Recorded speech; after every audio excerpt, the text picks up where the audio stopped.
Sa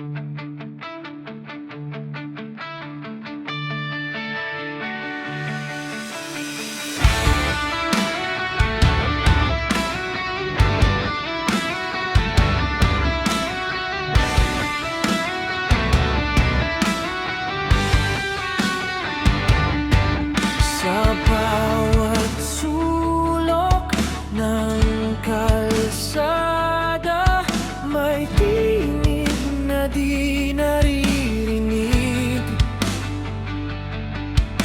Mga mata'y nakatanaw sa hangin, ngunit di sila kailanman pansin. Sino ang mag-aangat ng kanilang kwento?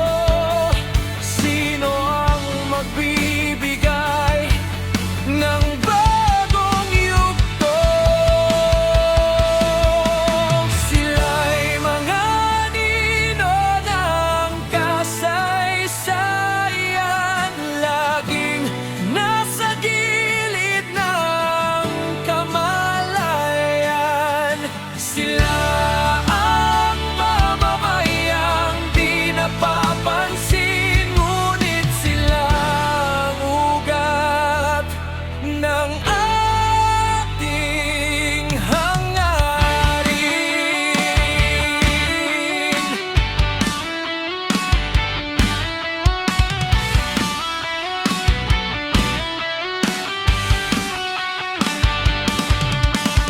Sa ilalim ng mga bituin, himig nila'y sa lupa'y dumadaig.